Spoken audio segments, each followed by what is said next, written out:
고려인 여러분, 반갑습니다. 어제 민생우선 실천단 첫 일정으로 물가 현장 점검을 다녀왔습니다. 치솟는 물가에 국민이 체감하는 부담과 고충은 훨씬 컸습니다. 계란, 채소, 쌀값 등 기본 식자재 가격이 너무 올랐다는 주부, 코로나에 이어 고물가로 매출이 줄어 영업하기 힘들다는 상인들, 비용 부담으로 취약계층과 아이들의 급식의 질이 떨어져 걱정이라는 기관장들에 이르기까지 현장에 여러 어려움을 접했습니다. 문제는 이 위기의 끝이 언제일지, 얼마나 지속될지 모른다는 점입니다. 오늘 새벽 미국 연준은 기준금리를 0.75%포인트 인상하는 자이언트 스텝을 단행했습니다. 가계부채 비중이 높은 우리나라로서는 엎친 데 겹친 격으로 상황이 더 심각해졌습니다. 정부는 연일 급락하는 주식시장 그리고 한미 금리 역전으로 인해 환율 상승과 자본 유출에 미칠 영향도 분석하면서 금리 대책, 특히 가계부채와 자영업자 중소기업의 대출 이자 부담 증가에 대한 실효적인 대책을 마련하는 게 급선무입니다. 그런데 이 경제적 위기 상황에서 정부 여당이 꺼내든 첫 처방은 규제 완화와 법인세 인하 대책입니다. 인기 없이 흘러간 유행가를 또 틀기 시작한 것입니다. 이명박 정부의 규제 전봇대, 박근혜 정부의 손톱 및 가시와 달라진 게 하나도 없습니다. 더 심각한 것은 규제 완화를 위해 퇴직 관료 150명이 포함된 규제 혁신단을 만든다고 합니다. 규제를 권한으로 여기는 퇴직 관료가 각종 심사를 어렵게 만들면 더 많은 규제가 양상되는 거나 아닌지 모르겠습니다. 또한 물가 폭등, 주가 폭락, 금리 인상으로 국민들이 전 일상에서 직격탄을 맞은 만큼 재벌 대기업 챙기기보다 민생이란 급한 불부터 꺼야 합니다. 추경호 부총리는 어제 고통이 더 큰 서민과 취약계층을 위한 대책을 집중 발굴하겠다고 했는데 성장률이 예상보다 떨어져 초과 세수조차 제대로 확보될지 의문인 상황에서 법인세 인하로 세수가 줄면 무슨 재원으로 서민과 취약계층을 지원하겠다는 것입니까? 이명박 정부에서 실행된 법인세 인하는 기업 투자 유인을 명분으로 했지만 실제 인하 이후 투자 유인 효과가 없었다는 것이 통계적으로 확인됐습니다. 고물가, 고금리, 고유가 문제가 심각한 상황에서 법인세 인하는 엉뚱한 처방이고 결국 그나마 돈을 벌고 있는 재벌 대기업에 편향된 정책일 뿐입니다. 중소기업 등 전체 기업의 절반은 영업이익이 없어 법인세를 내지 못하는 상황에서 결국 정부의 법인세 인하는 삼성 등 재벌 대기업에게 감세 혜택을 주는 것입니다. 더구나 이들 주요 대기업은 향후 투자 계획을 이미 다 발표했습니다. 이처럼 윤석열 정부의 경제 상황 진단과 정책 방향은 첫 단추부터 완전히 어긋나 있습니다. 실패로 끝난 MB 정책 시즌2를 만들거나 박근혜 정부의 무능한 전철을 제발 밟지 않기를 바랍니다. 윤석열 사단의 핵심인 한동훈 장관이 대법관 인사를 좌지우지하는 초유의 사태에 봉착하게 되었습니다. 14일 대법원이 김재영 대법관 후임으로 21명의 후보자 명단을 공개했습니다. 한 장관이 대법관 후보 추천위원회 당연직과 인사정보관리단을 총괄하면서 사실상 대법관의 추천과 검증 권한을 독식하게 된 것입니다. 헌법의 기본 원리인 삼권 분립의 근간을 흔들며 어떠한 견제 세력도 용납하지 않는 제왕적 법무장관은 너무 시대착오적입니다. 윤석열 정부는 상위법인 정부조직법을 위반하면서 한동훈 법무부 장관 산하에 인사정보관리단을 설치해 입법부를 사실상 무력화했습니다. 검찰 출신이 정부 요직에 넘쳐나는데 정작 검찰총장은 40일 넘게 공석인 채 법무부 장관이 고위 간부급 인사에 이어 중간 간부 인사까지 강행하려 합니다. 윤석열 정부는 법을 우회하고 편법에 의존해 법을 집행함으로써 법의 지배를 형행화하고 있습니다. 흔히문 시기라지만 국민의 인내심은 더는 시험해서는 안 됩니다.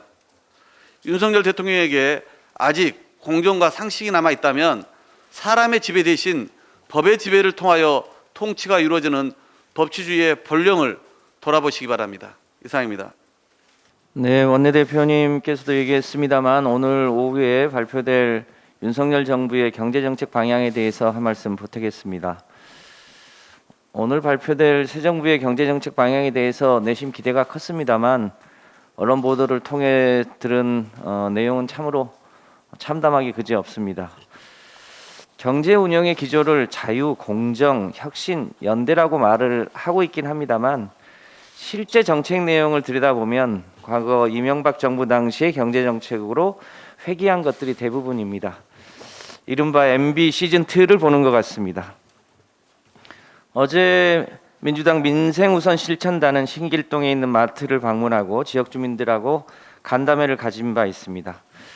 5월 소비자 물가가 5.4% 인상되었다고 합니다만 실제 시장에서 느끼는 체감 물가는 거의 20-30% 이상 올라서 우리 국민들은 하루하루 버티기도 힘든 상황을 보고 왔습니다. 그런데 윤석열 정부 경제정책에는 이와 관련된 대책은 없고 법인세 인하 같은 재벌, 대기업 특혜와 부자 감세 정책들로 상차림을 했습니다. 서민 중산층의 삶의 질 향상을 위한 정책보다는 부동산, 주식 등 소수의 자산 부자들의 이익을 대변하는 정책들이 주류를 이루고 있었습니다.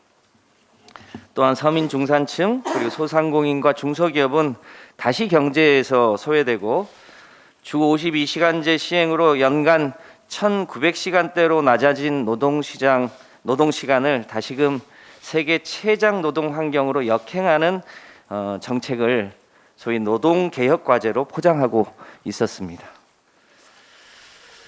윤석열 정부의 경제정책 방향은 한마디로 말하면 이명박 정부 경제정책의 판박이입니다. 이명박 정부 당시 부자 감세를 통한 낙수 효과는 없었습니다. 그리고 대기업과 중소기업 또 소수의 부자와 서민의 격차는 더 커졌습니다.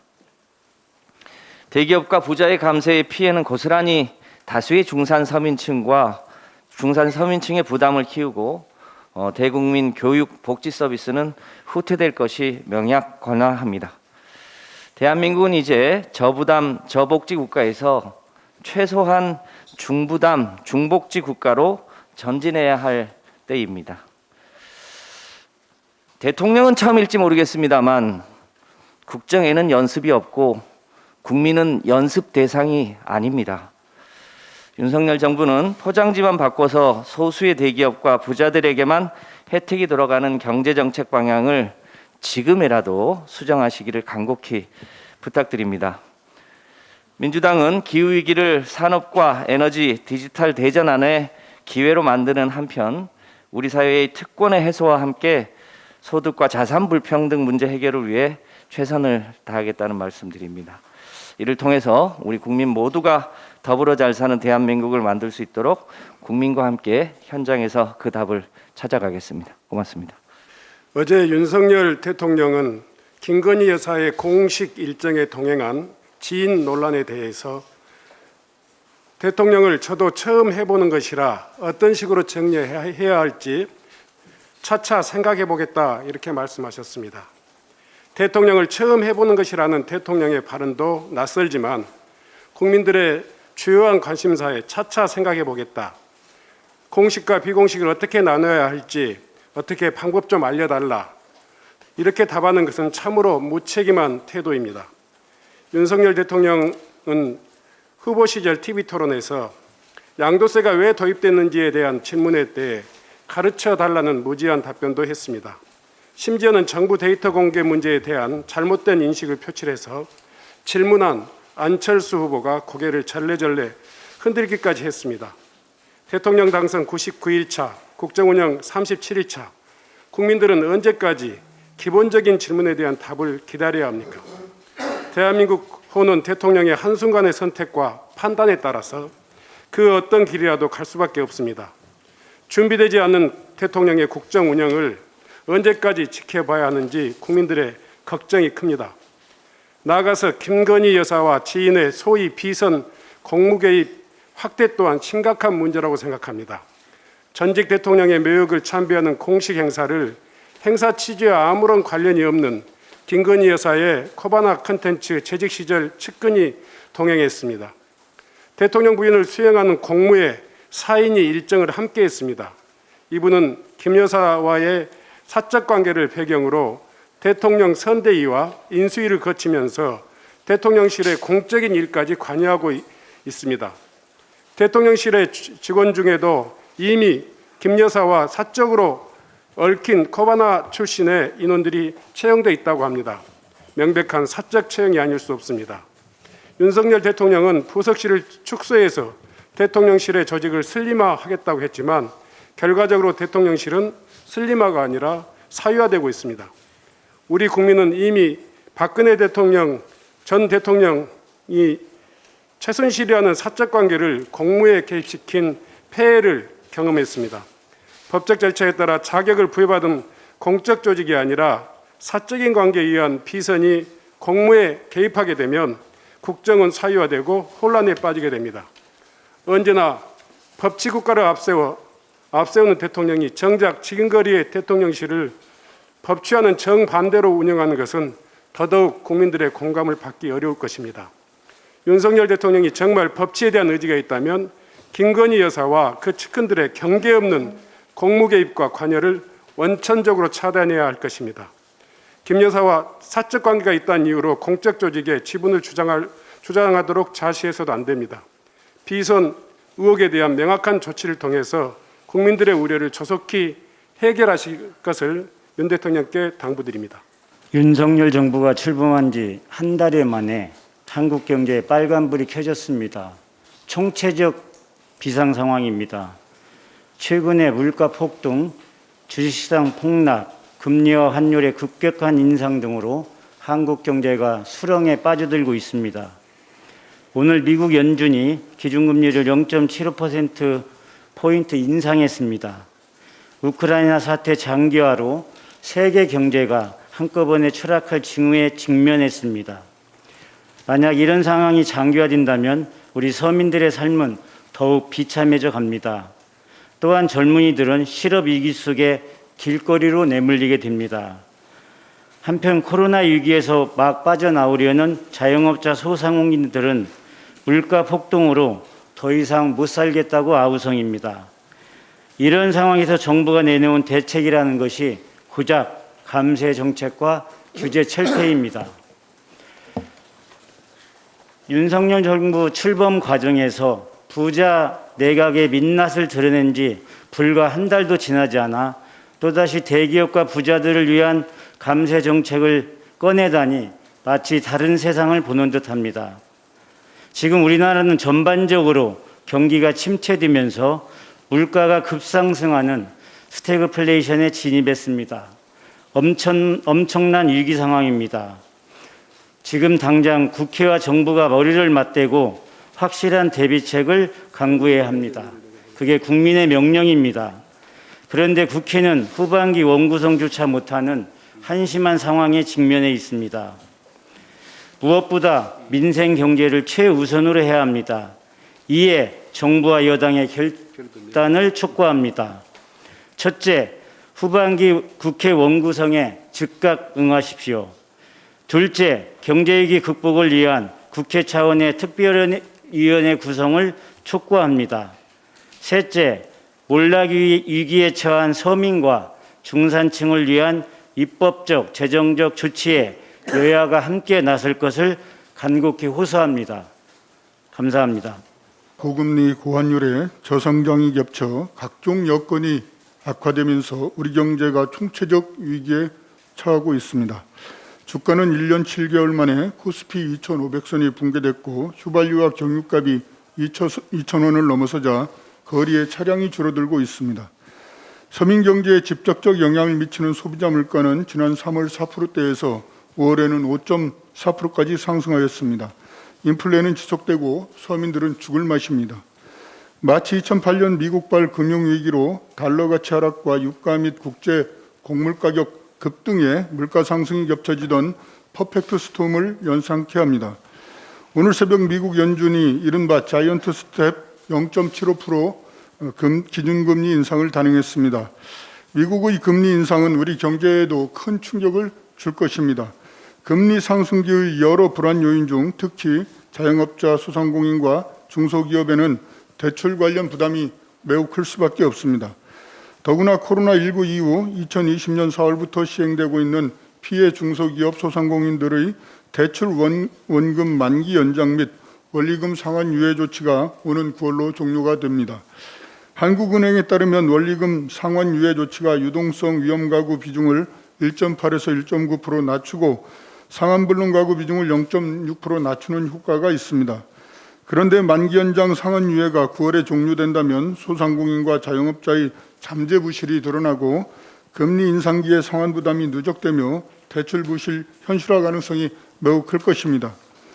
본 의원이 금융위원회에 확인한 바로는 2022년 1월까지 약 2년간 전 금융권은 총 290조 원의 대출을 만기 연장 상환 유예 조치를 하였고 현재 대출 잔액은 133조 4천억 원이 남아 있습니다. 금리 상승이 큰 폭으로 예상되는 상황에서 9월에 만기 연장과 상환 유예가 끝나면 상당수 대출의 부실 위험이 증가할 것입니다. 이러한 상황에서 금융위원회가 대책으로 검토 중인 1:1 컨설팅과 대손 충당금 적립 유도가 과연 실효성 있는 대책인지 참으로 답답하고 한심한 노릇입니다. 특히 미국발 금리 인상으로 시중은행 주택담보대출 금리가 올해 7%까지 오를 수도 있다는 전망이 있습니다. 주담대 금리가 연 7% 오르면 서울 중형아파트 전용면적 84제곱미터 기준 월 대출 상환액이 261만 원에 달하고 이는 도시근로자 가처분 소득의 70%에 달한다는 분석입니다. 경제가 어려울 때는 서민과 취약계층의 고통이 더욱 클 수밖에 없습니다.